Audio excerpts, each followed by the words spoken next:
Hello, everybody. Welcome back to the 3 a.m. Bag Skate Hockey Podcast. This is episode number 5. Cinco. We made it to 5. Unbelievable. Another week down in the NHL season 2019-2020. And not a whole lot of change. But, Team's falling into a groove, it seems. yeah. Which is unfortunate for some, great for others. Yeah. And Some upswing. Some teams are playing much better than the beginning of the season. Yep. Others are kind of just plain Jane, just playing. Yep.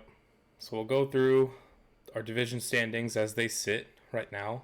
We'll start off with the Atlantic, and the Buffalo Sabres still holding on to that top spot. 8-1-1, 17 points. My goodness. They've won 3 straight, and plus 14 goal differential. They just don't seem to be slowing down any. No, it's pretty crazy. I don't know what's more unlikely, that the Sabres are in first or that they had a home and home with the San Jose Sharks. Like, what kind of fucking sense does that make? Makes That was the absolutely honest- none. Yeah. Yeah, we're going to go to San Jose and then we're going to come to Buffalo and make it a home and home. Weird to me, but Buffalo doing the damn thing. Very impressive. We'll see if they can hold up, because we've seen this from Buffalo before. As we've mentioned, they've gotten out to great starts and then have just utterly fallen apart. So, Well, they got 20 points out of 20 possible points. A 10-game win streak last year, and they still missed the playoffs by quite a bit. yeah, So it can all go downhill in a hurry. Get Yep. one injury, one key piece goes out, it can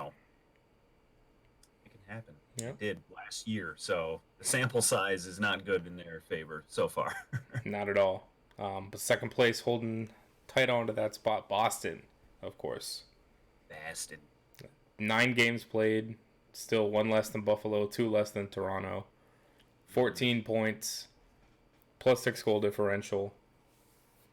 They're cruising right now. I mean, they're doing what they always do. Pasta. I don't know of a more consistent team in the NHL at the moment. They're not gonna go on ridiculous win streaks and just completely take over a division, but they're never going to be in a position to where they're going to have to claw their way back in to earn a spot. They always seem to be right at the top of the division. So They'll win 3 out of 4. They'll win, 4 out of 5. And they'll just keep going that way. They don't string together 10 in a row, but God, do they win often? yeah, Seems like always. And they got Pasta going, man. Yep. He leads the league in goals now. I think he hit 10 yes, he did. last night in very spectacular fashion. Did Yep. you see it? Oh yeah, beauty. Oh boy, what a beauty! And Tuca, his 500th career game against the team that drafted him, didn't want him, and traded him for Andrew Raycroft, who, as we all know, went on to do absolutely nothing beyond the Calder winning year in Boston, no less. So they got the best of Raycroft and they got the best of Tuca. Yep. I think Boston won that trade. You think? It's a little bit. Yeah. I don't know. Our buddy Ian was at the game. Uh-huh. Best moment of his life, I'm sure. I mean, other than the Bruins winning the Cup in 2011. Yeah. But he was extremely happy. He kept texting me all night long about it. So Boston. Oh, good old Boston. And then in third, we got Toronto. They're still holding on. They got a 1-point lead of Tampa and Florida, both tied at 11. Only a plus 1 goal differential. They're sitting at 5-4-2 after what seemingly was a great start for them. They've kind of fallen back a little bit. They lost their last game, obviously. So I don't know. They'll even it out. They've had a pretty tough schedule, if you ask me. Yeah. I mean, they've played Boston a couple times. They've played Tampa. They've played, they haven't really gone to the people that missed the playoffs last year. They haven't played too many of those teams yet. Yep. We'll see. I mean, they played Ottawa first game and got off to a good start. But other than that, I feel like they have to get an ease in the schedule coming up soon. Yeah. So I'm not worried about Toronto keeping pace. I mean, Marner leads their team in points, right? And Matthews has 8 on the season. 8 goals. I think so. So I mean, they're about where they should be. But Tavares got hurt, right? Yep. Mm-hmm. He broke his thumb. Something like that. Yeah, something in his Yeah, hand. God damn it, you need thumbs to play hockey. Who'd have thought? Or Tavares. But yeah, I'm not too worried about Toronto falling Yeah, any farther. I don't think so. That's your top three in the Atlantic. Moving over to the Metro, your top team, Washington, 7-2-2, +7 goal differential. Winners of four straight are the Washington Capitals. Yep. Um, and that's what I pretty much imagined the season was going to be for them. I Mm-hmm. figured that they were going to be driving the Metro pretty much the bulk of the way. So, Yeah. I mean, they're doing what Washington does. Yeah. John Carlson is unreal. Defenseman leading the league in points. What's he I got? find 15 myself, assists already? yeah, I find myself like just waiting to hear his name, or like he's the player I'm watching. Surprisingly, when you have Kuznetsov and Ovechkin and Backstrom and all these Oh, people, she. but I am watching John Carlson. It's crazy how much he has stepped up. Yeah. If he's not in the Norris talks, the man does it all. Yep. He's defensive, he's offensive, he's just the complete freaking package. And yeah, if he's not in the Norris conversation, I mean, if he can keep this up, obviously, barring anything happening injury wise, I Yep. think he has to be. I'm tired of hearing the same damn names. No, Give me a he'll John absolutely Carlson. be in the talks. There's no doubt about that. You better be. Damn it. Second place, we've got Carolina, 4 points back of Washington. So Washington's already kind of building a pretty significant lead. And granted, Carolina's played two fewer games than them, so two wins could make up that difference. Yeah. They've kind of cooled down a little bit. Yeah, they have lost two in a row. They still got a +5 goal differential, sitting at 6-3. Yeah. But I still expect great things from Carolina. I don't think they're going to go on a tremendous losing skid. So they might not be flying like they were at the beginning of the year, but Yeah. they're gonna hold. They play the type of game where they're always in it. Like they're not losing by 5. Yeah, They skate hard, they play hard, they outshoot their opponent most times of. yeah, So I think they'll be okay. They'll kind of be like the Bruins. I think they'll win, 3 out of 4, they'll Yeah. just keep consistently winning, but not going on any ridiculous tears.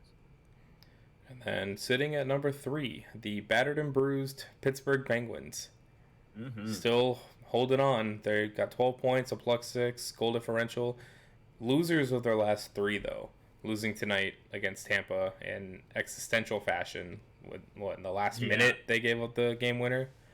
In the last minute, they gave up a power play goal. Hedman ripped one home, and then in the last tenth of a second, Vasilevsky, immaculate glove save right on the goal line. If you haven't seen it, you got to see it. It happened like 10 minutes ago. That actually brings up a topic for me. I'll bring it up after we get through all the games or all the standings right now. Brings up a good topic about reviews and all that kind of shit. But Tampa, they won it, and what a hell of a save by Vasilevsky to win it. Mm-hmm. So there's your Metro. Real quick, Eastern wild card. You've got Florida and Tampa, both at 11 points, holding on to both wild card spots. The Islanders and Columbus are right behind them with 10 points each. Columbus, So, yeah, they're surprising me actually. 4, 3, and won a 2. couple games that I didn't think they would win, and the Islanders, Barzal's come alive. Yep. He's been playing really really well, so that's good for them. If he can keep that up, I think they can maybe keep pushing for that wild card spot throughout the season. Definitely. Now moving over to the Metro. I was gonna say the Metro again. Moving over to the Western Conference is what I meant to say. Over to the Central Division, Colorado. 15 points, 7-1-1, +12 goal differential already. They're so Losers of the last game though. They lost to St. Louis, but I mean still. Romney got hurt early in that game. Yeah, that's going to be the telling thing for Colorado is what's he week to week, I think they were saying now. Yeah, I think they went on to say that it wasn't as bad as they initially thought it would be, but he's still banged up. Like it's bad whenever any player of his caliber gets hurt, but it's not as bad as they thought it was going to be. Yeah. That's what I heard. So McKinnon's still shaking off that Hornquist hit, I feel like. Uh, Yeah. Rantanen now out for at least a week, probably more. Hmm. I mean, I don't see a team in this division right now that can kind of contest them. They're with Nashville and St. Louis are the 2 and 3, and they're 4 points behind, all with Yeah. the same amount of games played. So, Hmm. I mean, they should still be able to hold on, and I mean their depth is still absurd. So they'll get production even with Rantanen out and with McKinnon hobbled. Yeah. And Grubauer's been playing great. Yep, As long as he's in there, I think they have a chance to win every night. Obviously, with players like McKinnon, Landeskog. So absolutely. not worried about them either. Yep. And so as I mentioned, 2 and 3 is Nashville in second, St. Louis in third, both with Hmm. 11 points, but vastly different goal differentials. Nashville's sitting at a +6, and St. Louis is at a -3. But I mean, goal differential isn't the make or break when you've got the same amount of points. Hmm. So doesn't matter how you win if you give up 8 goals and only score one in one game. Well, guess what? That's one game. That's Yeah. really what it comes down to. So St. Louis still holding on, um, and the rest of this division, man, I don't see that much competition coming out of the bottom four that are left. I mean, you've got Winnipeg that's still kind of hanging around, still sub Yeah. 500.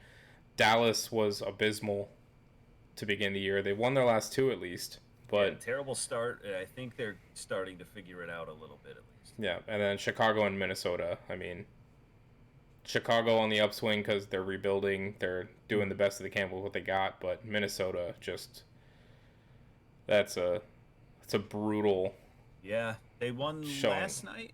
Did they win last night? So I They mean, did. They've won two straight. So I mean, they were 1-6, and now they're 3-6, and they yeah. actually shut out Edmonton, which is a That's bit what I was gonna surprising. say. They shut out Edmonton, and Dubnik got hurt early in that game. Stalock had to come in, and they still ended up keeping Connor McDavid and the Oilers off the score sheet. So maybe they're figuring things out there. I Yeah, don't know if they're the type of team that could, you know, go on a 5 game win streak and turn things around. But yeah. I I'm think not sure I think either. I think when you do bad enough, and there's been a bunch of people spouting in the media, both players, coaches, and all that, they're kind of going back and forth over, what did Boudreaux say? I wish they were faster or Yeah. something. And then was it Jason Zucker went on and said everybody's got to be better from Bruce down. So Yep. they're kind of going back and forth in the media at each other. So you got to imagine that type of adversity and that type of hey, I'm calling you out. I mean, it worked for Dallas last year with the fucking horseshit comments. Yep. So this one's a little less severe, but I think it may be working for them a little bit. They might be able to squeeze a few wins out of it. I Yep. haven't seen an update on Dubnik though. I don't know if he's Yeah. I haven't seen hurt anything long either. term or just temporary. I'm not sure. He got bowled into by his own player, I believe. So Brutal. Minnesota won a game. So let's go. Over to the Pacific now. Leading Edmonton, the Edmonton Oilers, Hmm. 7-2-1. Absolutely killing it at the moment. Um, Pretty good, but I will say they've kind of come down to earth. Connor McDavid has not had a point in what 2 games now, yep. something along those lines. Which I know, right? Oh, what a Oh my bum! God. What a bum! The But world's ending in Edmonton. he's gotta hate going that long without a point. Yep. At least a measly a secondary assist or something. He's Connor frickin' McDavid. It's not going to happen very often in his entire career, but it's happening now. So we'll see if they can find some offense somewhere else on that line. if it's Tricidal. if it's not Drysaitel, McDavid, or Neal, it seems to be nobody at all. So here's hoping he can turn it back. You can't keep him down for long. He's the No, best not player at in the all. world. But just an interesting thing that they haven't scored a goal in over 100 minutes. I think it's been now. Something like that, yeah. Yeah, because they got Yep. shut out in. Well, yeah, it's been 120 at least. They got shut out by Minnesota and by the Jets. The Jets won 1-0 in a shootout. Yep. So and then going all the back. I think they played Detroit before that. So all the way back to that game. Damn. It won't last long, that's for sure. Yeah. Um, and then right behind them, Vegas. Very quietly, just 1 point behind them. I feel like, of course, with the Canadian media, you're going to get, oh, Edmonton's, look at this great start that they've got 7-2-1, and they're unbelievable. Should we start raising the banners for Edmonton and yada, yada, yada. But, I mean, very quietly, Vegas just 1 point behind. If one of their losses was an OT, they'd be right up there with Edmonton. They're setting at 7-4. But if Fleury's playing, he's winning. Oh yeah, the guy is absurd this year so far. Yeah. But Vegas, for Vegas reasons, is just hanging around. Because they're Vegas. Yep. There's something in that city, man. It's electric. The start they had, I mean, going to the finals in your first year. Last year, getting robbed of your opportunity in the first round. Yep. I think they're playing a little pissed off, and they're playing a little bit confident because they came out and they beat San Jose twice. Mm-hmm. They just put the boots to them. I think they feel really good after that. So yeah, Vegas, they got a lot to be confident about. That lineup is pretty goddamn stellar. Their top two lines have to be, up there for the best in the entire league. So. For sure. And then sitting in third, Vancouver. The Vancouver Canucks. Sitting at 6-3, 12 points. I mean, we knew that the Pacific was going to be probably the weakest division in hockey. Yeah. Because it has been for at least a little while now. You can argue that the Central is pretty weak right now as well. Mm-hmm. But I wouldn't have expected Vancouver to be in the spot they're at the moment. No. And I definitely wouldn't have expected San Jose to be sitting 8th in that division underneath the Kings. Big ouch there. That's a little brutal. But, I mean, talking about teams that have been on the upswing, I mean, San Jose's been playing at least a little better. Yeah. So. A little bit. Brutal, but. Losing to Buffalo twice, right? Yeah, they lost both of those games. So they put a little stint in their growth. I was going to say Vancouver, ever since they put the shellacking on LA, that 8-2 game, I believe it was, they've just been great. They've been playing unreal. Yep. And they have a lot of depth there, man. Yeah, they do. Besser, they got Pedersen, they got Peterson, however you want to say it. Soul's always correcting something. Bo Horvat had a hat trick. Yep. He's finally starting to find his game. They got a lot of depth there. So I'm actually surprised and impressed about Vancouver. And a +11 goal differential for Vancouver so far. Yeah, that 8-2 victory helped out a lot. Yeah, a little bit. But, I mean, still getting good play from their goaltenders, from Markstrom and Demko. Yeah. So, yeah. So you like to see it. And then, just for quick, sitting in the wild card for the West, you've got Anaheim at 12 points and Arizona at 11. The Yotes. My Yotes. Those Yotes, Beauty. baby. Keep them there. Keep them there. But there's your standings wrap up. What's it, week 3 now in the NHL? Mm-hmm. Something like that. But things are starting to shape up a little more. Teams are starting to, like you said, they're getting in the groove. We're starting to see how a team is basically going to be playing night in, night out. What kind of performance we can expect from teams. And not a whole lot of shock, I'd say, besides in the Pacific, I guess, with Edmonton being so good, Vancouver being where they're at, and San Jose being where they're at. But other than that, not a whole lot of surprises so far. I mean, besides Buffalo as well, if you would count that. Yeah, that's probably the biggest surprise there is that Buffalo's holding the first place spot. Still waiting on their fallback, so. Instead, it's so early in the year. You could be last place and win the Stanley Cup 2 Yep. months later. So that's how this league works now. It's beautiful. And I love the fact that it works that way. Some people don't like it. No, I love it. Someone was like, "Oh, you just never know who's gonna win." That's the point. That's the whole reason they play the game, to see who wins. Not to be like, okay, this team's better, so let's just give them a W and go to the next. This isn't simming your season in NHL 20. That's why they play the damn games, because anybody can win on any given night. I love it. Hell yeah. You want to get into some stats leaders? Sure. Just Let's hit up the scores, the top stat getters. we mentioned them briefly throughout, the standings review. But your leading point getter in the NHL so far, defenseman John Carlson The boy. for the Washington Capitals, 20 points, 5 goals, 15 assists. That's pretty surprising. Yeah, Speaking of surprises. I mean, who would have ever guessed that? Yeah. 20 points from the back end. I mean, when's the last time we had a defenseman lead the league in points? At all? Ooh. Geez, you got to go back years.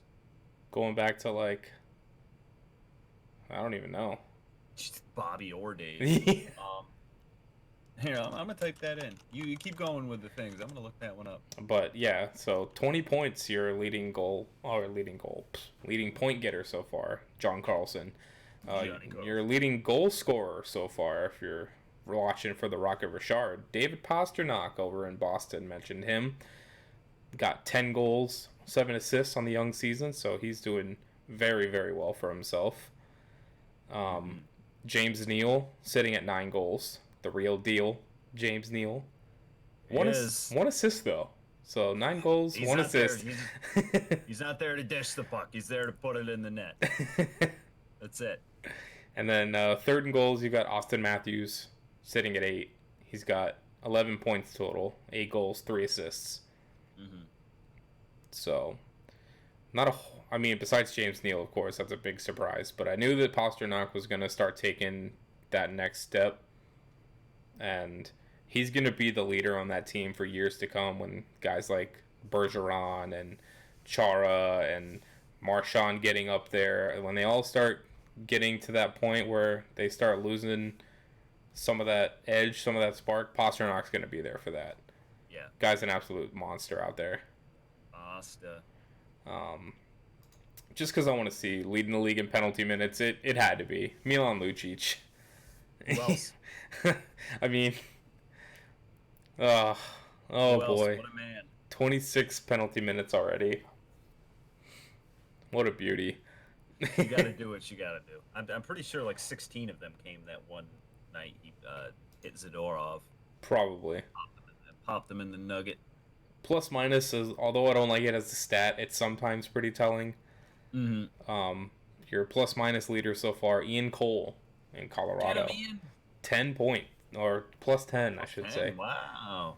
And then Matthias Ekholm in Nashville at a plus 9, and Zach Cassian in Edmonton, a plus 8. There's actually a bunch tied at plus 8, but Zach Cassian. It's nice to play on McDavid's line. Yeah, it must be. It must be. Let's look into some goalie stats, see if I can get them pulled up here. While you're doing that, I'll tell you about the last defenseman to lead the league. There's only been one, and it was Bobby Orr. Yep.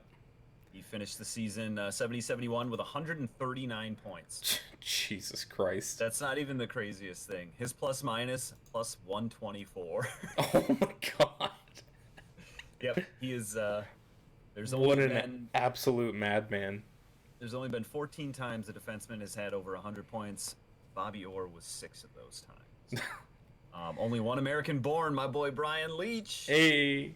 Only American-born defenseman to break 100 points. And Paul Coffey, I think he had 5 or 6 himself of those 14s. And Al McInnes snuck in there once. So yeah, leading the league in goals is not or in points, goals, whatever, is not going to happen very often from the back end. So the fact that Carlson is up there with 20 right now, even though the season is young, that's pretty impressive. Beauty. He's not plus 124. Yeah, no. Not yet. Didn't he have like over 5,000 shots on goal or something from the back end? Some absurd number. I would probably say he had to have a lot, but he didn't play very long. That's the thing. Bobby Orr did not play his full career. He had a lot of significant knee injuries. Yeah. So, jeez, if he would have played like a 20-some year career, I can imagine. Look out, Gretzky. Yeah. Yeah. By a defenseman. Challenging Gretz. Crazy. Let's just look at some goalie stats now. Wins leader, Marc-Andre Fleury. Let's go. 7 wins, 2 losses for Flower. Gotta love that. God, what a solid first pick by Edmonton. Wow, Vegas. I mean, that's who they built around. They built from the net out, and they were like, we want Fleury, and Pittsburgh was willing to give him up for some reason. Yeah, it makes them look a little bad, but they got their 2 cups. I mean, yeah, I guess. So you can't really be too upset if you're a Pittsburgh fan, you spoiled brats. So let's let Marc-Andre solidify his legacy in Vegas because he's doing a hell of a job of it. Absolutely. Looking at save percentage, I mean, only 2 games played for Pavel Francouz, if that's how you say it, in Colorado. So 2 games, not a big sample size, but he's sitting at 951. But Tuukka, with 5 games played, sitting at 944. And also at 944, with 6 games played, Darcy Kemper in Arizona. Sir. People act like he's coming out of nowhere, but I think statistically, he was the best goaltender down the stretch last year for the last half of the season, and he was playing in relief of Antti Ranta, who gets hurt every other day. But Darcy Kemper has been consistently great, but he's down there in Arizona, so no one talks about him. Yep. It's bullshit because he's amazing. He's one of the best goalies in the league. And then your goals against average leader, currently with 2 games played, Tristan Jarry, with a 1.52. With 3 games played at a 164, Thatcher Demko in Vancouver. Thatcher. What a great name. God, I love that name. Thatcher Demko. It sounds like a construction company. Like, you need your bathroom fixed? Call Thatcher Demko. Doesn't it? It does, dude. He better be a construction guy after he's done playing hockey. Oh, man, that'd be great. Some kind of contractor somewhere. And then also with a 164 GAA is Alex Stalock in Minnesota. I'd expect him to see the ice a little bit more, especially if Dubnyk is hobbled up a bit. Heard for a few games, shutting out Edmonton there definitely helps his numbers, especially since he hasn't played too many games. But and not leading, that's a little deceiving. Not leading in either stat, but someone that we should mention is Carter Hutton. Yeah, he's got a 943 save percentage and a 165 GAA with 2 shutouts already on the young season in 6 games. So against Dallas and the Kings, I believe it was. He shut out. So less impressive when you see the opponents, but hey, a shutout's a shutout. Yeah. So I mean, those are those are your goalie statistic leaders to go along with the forwards, the stats leaders. So not bad. Yeah. Some surprising names in there so far. I would say you usually get them. I mean, Pasta usually starts off really hot in Boston. You always see his name near the top of the goals. And then you got Ovechkin, who's just consistently scoring goals. And then you get the flash in the pan like the James Neal. You know, you get those Imagine guys he takes on the Rocket Richard for some stroke of God. James Neal is lifting the trophy at the award show. The planets align and James Neal scores 60 goals or something. That'd be incredible. Boy, how Calgary would be so mad. Yeah, but it's a marathon, not a sprint, so we'll see how they all end up. But I like the way it's forming so far, other than my Rangers, obviously. Care less about their performance, especially last night. And I was talking to you about this before. Yep. Playing Arizona. Now, they got a point out of this game, which is actually kind of incredible considering how it started. Yep. We were listening on the radio at work, and me and one of my coworkers, big Rangers fan, and you just heard left and right, shot from Arizona. Shot on net. Georgiev has to make the save. Shot on net. And we're like, what the fuck? Looked up the stat. The Arizona Coyotes outshot my Rangers 21-4 in the first period. Golly. 21-4 in the first period. Only gave up 1 goal, though, so credit to Georgiev for sitting in there. But, my goodness, that kind of performance, you think it's over. From what I hear, and goalies will tell you, even though you don't want to see them taking 20 plus shots on goal in one period, they actually prefer seeing a fuck ton of shots in a short amount of time because they want to get in the game early. Yeah, they want to get you don't have time to get in your head and think about where you need to be, think about your positioning. You just got to do it. Yep. And testament to Georgiev for hanging in there. Yep. And then they come back out and the second period, and they tie the game up at 2. Tony D'Angelo had both goals, but they come out and they outshoot Arizona 12-8, which isn't too impressive, but at the same time to get absolutely shellacked through the first. Yeah. And to come out and show at least, hey, we realize we're doing very poorly. We need to tighten this up. Ended up going to overtime. Arizona had the puck for the entirety of overtime. Listening to it on the radio was heartbreaking. It's brutal, dude. The Rangers didn't touch the puck the entire overtime, and it's not like they went down and scored within like 5 seconds. I think they scored like a minute some in overtime. So it was. That's always the worst. It ended the way it began, but getting a point out of that, hopefully the Rangers can see that hey, we have a lot of fucking work to do, and we shouldn't wait until we're in that big of a hole to dig ourselves out. Yeah, I think that's their biggest problem in my eyes. Kakko got his first NHL assist. He has a goal and an assist in his young career. That's always great. But the Rangers' defense is abysmal. Mm-hmm. Has to be the worst in the league, if not close. The amount of high-quality shots they give up. It's a wonder Lundqvist is like not in an insane asylum. Just like rocking in a corner, whispering to himself. Like, crying in the shower. Cover the guy in the slot. Like, poor guy. I can't even imagine. And with Georgiev standing in there taking that many shots, they just need to fire Lindy Ruff. Mm-hmm. He's working the defense there, and it has not been good since he's been there. And I want to say, maybe it's because they're young and they don't. I think it's his system. Whatever it is that he is doing is bad. They need to get but that's my Rangers update for you guys out there who aren't following them because they suck shit. You can't bear to watch. I will be the guy that listens to every game and cries for you. I don't really have much of a Florida update. I mean, we beat Pittsburgh. Better. Yeah, we won 2 straight. Beat Pittsburgh 4-2. So a regulation win. We finally fucking get one. Sitting at 4-2-3 right now. So I mean, loser points will get you there. Yep.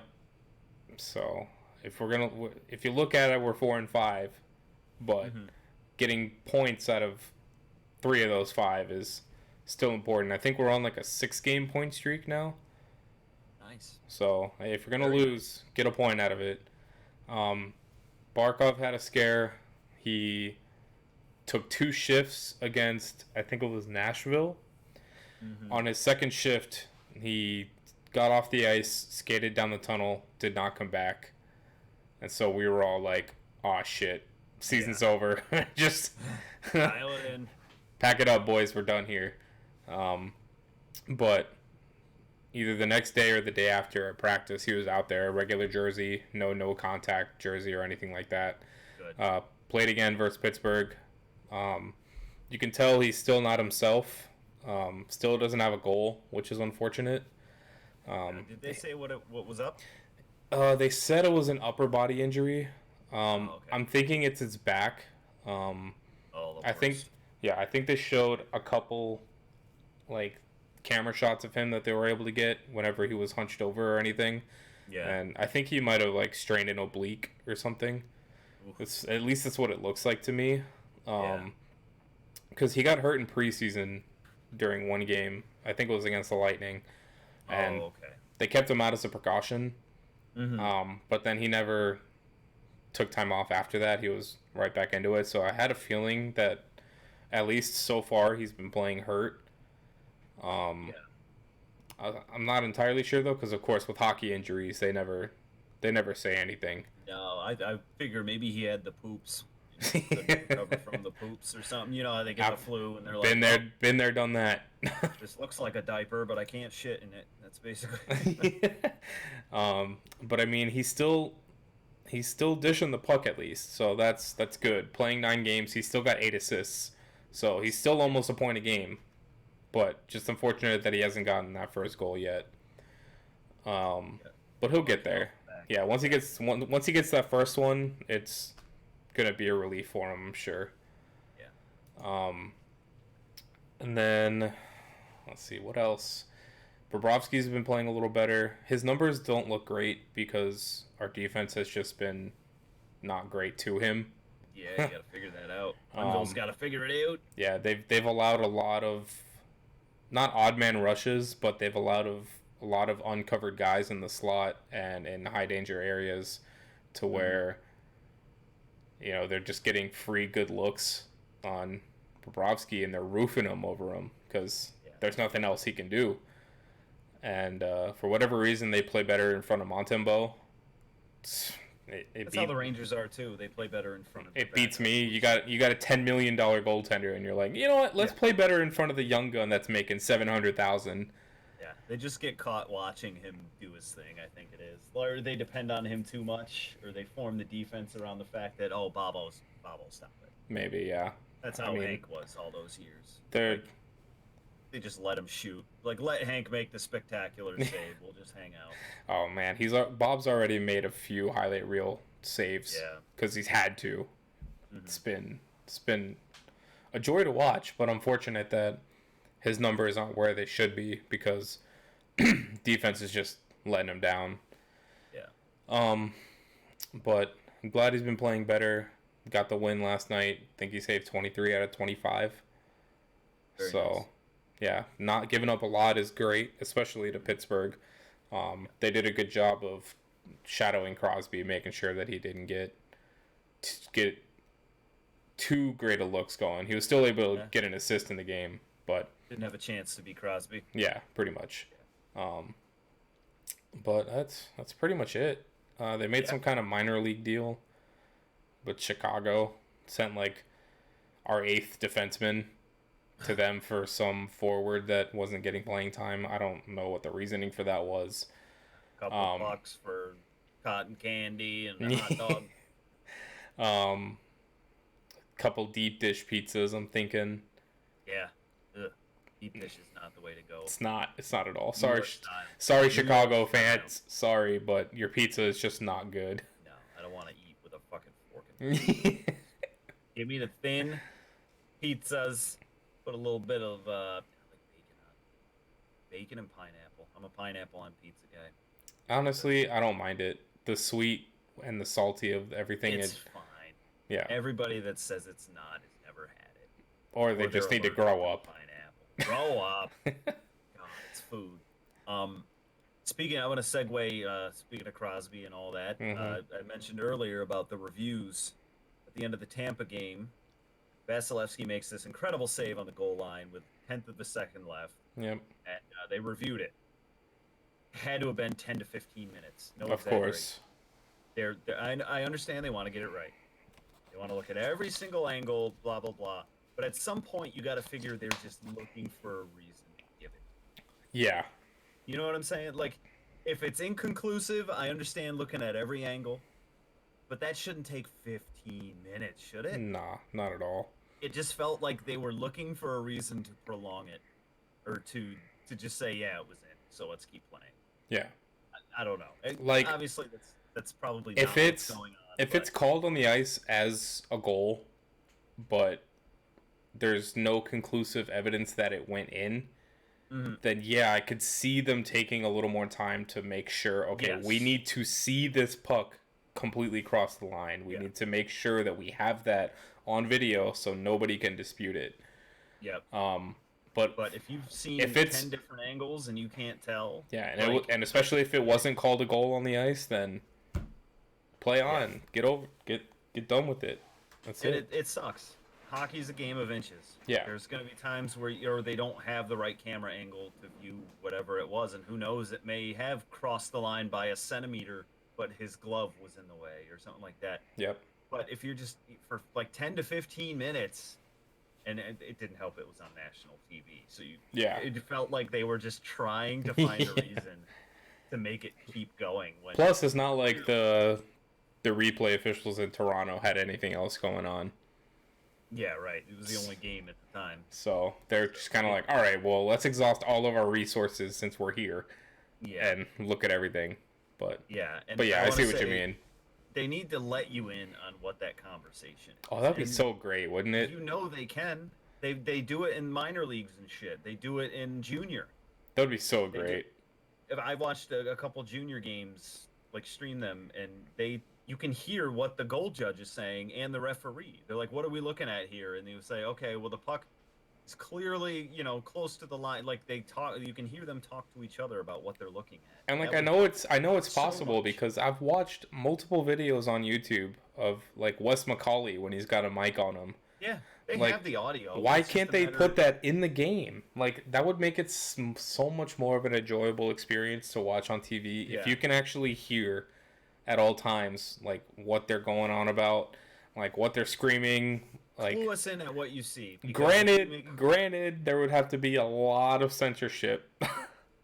well, yeah, naturally you don't want to mic them up like DiPietro in the All Star game. And, oh, I fucked my hip up, but you still want to be able to know what the hell's going Oh on. yeah, Tell me why you called yeah. the Koiken on Pavelski hit a major.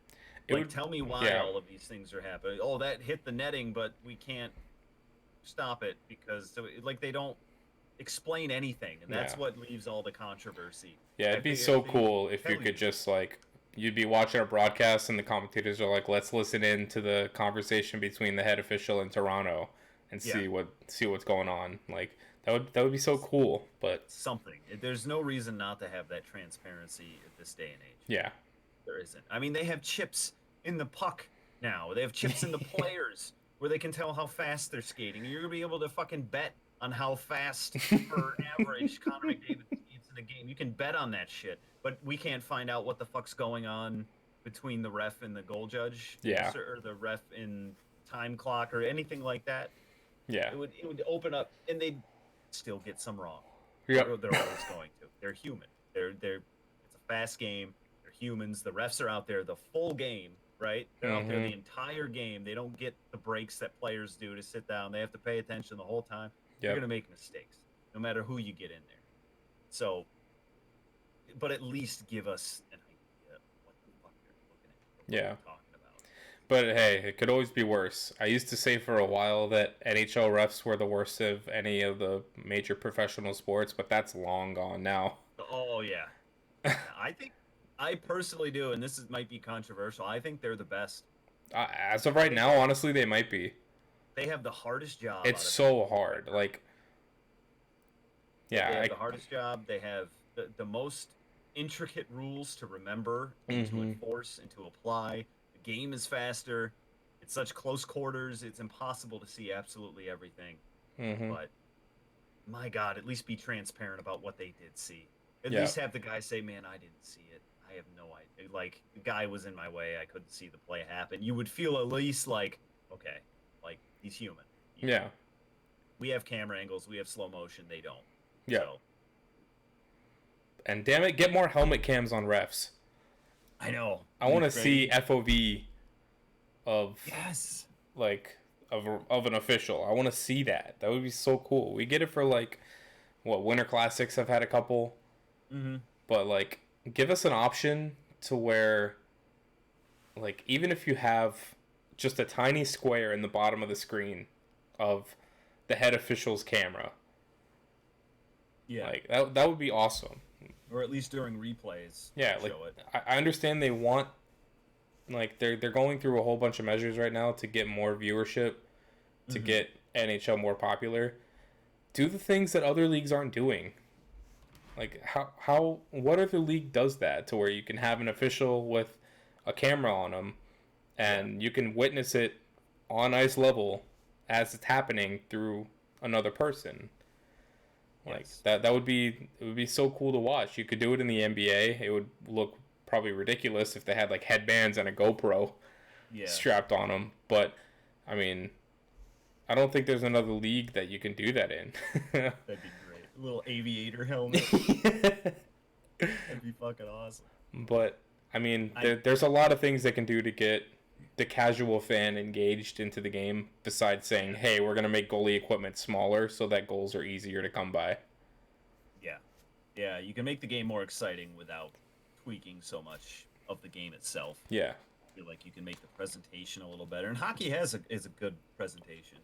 And I feel like the fan base of hockey is the perfect fan base to do something like this with, because Mm-hmm. it takes a little bit more. You have to be invested more in hockey than in most other sports, right? Absolutely. Yeah. Especially if you want to play it. I mean, obviously, you have skates, you have sticks, you have ice time, you have Yeah, I'd nets. say There's a lot that basketball goes is to it. close as Yeah, far as like a viewership yeah. level to understand what's going on in basketball. You have to Yes, be the paying rules. attention for a lot of the game. But Mhm. for sports like baseball and football, where there is just so much downtime in between individual plays, There's a lot of casual fans, and that's fine. That's how yeah, you make money. That's why the hmm sport is there, is to have as many fans as possible. But in terms of hockey, you have to be a bit more invested oh yeah, to follow absolutely, the game. So it's a perfect. The people would love having it. I hmm feel they wouldn't be like, "What's that mean in the corner?" Like most people I know that watch hockey for the first time, they're like, "I have trouble following the puck. yep, Like, they can't see where the puck. They don't know where the play is happening. Blah blah blah." So imagine someone watching it can't follow the puck. Do you think they're going to be able to follow the rules, offsides, icing? oh, absolutely not. Even like too many men. Like sometimes it's the basic stuff to us that have Shit, I've watched been it for watching for years. years and I still can't follow the puck sometimes. Yeah, and there's still There's situations there's where there's trained cameramen that have been doing it for 20 plus years that yeah, they'll be fixated in a corner and the puck's at center ice. Like, what are you doing, bud? yeah, it's just a matter of. I think it would be a welcome addition by the majority of Yeah, NHL fans to be able to see what the hell is going that would be absolutely great. on. Hmm. But I All right, think that's all I got, man. yeah, that's all I can go through. Sweet. Get So let's into look ahead. some look ahead to this weekend. I know you got a couple games to look forward to, as do I. Yes. Um, see when my game is. I'm pretty sure it's on Friday. If you have any game on Thursday that you're looking at, you want to bring No, up. sir. Both of mine are on Saturday, so All you right, go ahead cool. with your So Friday game. Friday night, or actually even Friday night. It's Friday afternoon. We were talking about it's a stupid What time an odd slot. time. Yeah, it's gonna be 4 o'clock local time for Vegas, but Colorado at Vegas, 4 o'clock local. It's gonna be Big game. 6 Eastern, 3 Pacific, but that's gonna be a great matchup. That's two juggernauts that could honestly. I think that's gonna be the Western Conference Final this year. Could be, depending on Um, how it shakes up. so that's gonna be a great matchup. Definitely looking forward to that one if I can wake up on time. Yeah, I'll be heading into work, so I might be able to pop it on the radio and listen to a little bit of it. But that's an odd time for a game Yeah, that's on a Friday. yeah, I don't know. Hmm. But go ahead with your next Saturday night game. Yes, mine are on Saturday, and it's at a normal time. It's at 7 p.m. Eastern Standard Time. It's the Blues and the Bruins Stanley going Cup at it rematch. again. The first time playing since Game 7 of the Stanley Cup Finals. That's going to be interesting just to see how it plays out. If there's any sort of bad blood there, if there's any kind of, the Bruins are going to be out to prove themselves. Yep. It'll be interesting. I'm looking forward to that. That's nationally televised too. It's on NBCSN. So Yep. Gonna be a good really looking one forward to that. for sure. My second game is also on Saturday, and it's the Ducks and the Avalanche. Beautiful. That should be pretty interesting. Yep. Seeing John Gibson go up against the high-powered Colorado Avalanche and seeing how they play without Rantanen Yep. possibly against the Ducks. Also, Jakob Silverberg's been playing very well. Yes, he has. Been going on a little tear. So, Ducks Avs 9 p.m. Eastern Standard Time. So Great slot. 7 local time. 7 local time there in Colorado. Yep. Pay attention to that one. That'll be, unless you have altitude and you can't watch it locally, because I think that dispute's still going on, which is an absolute sham. But Yep. For sure. those And are my then games. My last game to look forward to, also on Saturday, is gonna be the Battle of Canada, Toronto and Montreal. Oh, I thought you were going to say Winnipeg, Edmonton. No. Ottawa, Winnipeg. Battle. Well, I mean, Winnipeg and Calgary are going at it on Saturday, Hey. but no, I'm not talking about them. Ah, shame. Toronto and Montreal going at it 7 p.m. Eastern. Should be high scoring, I'm assuming, because who knows what. I mean, but then again, who knows? Carey Price might come out and say, you know what? I don't feel like giving up a goal tonight. Yeah. So Freddie Anderson's the same way. Sometimes he stands on his head. You can't get nothing past him. That's a great one to look forward to because you just don't know what to look forward to in that matchup. Could go either way.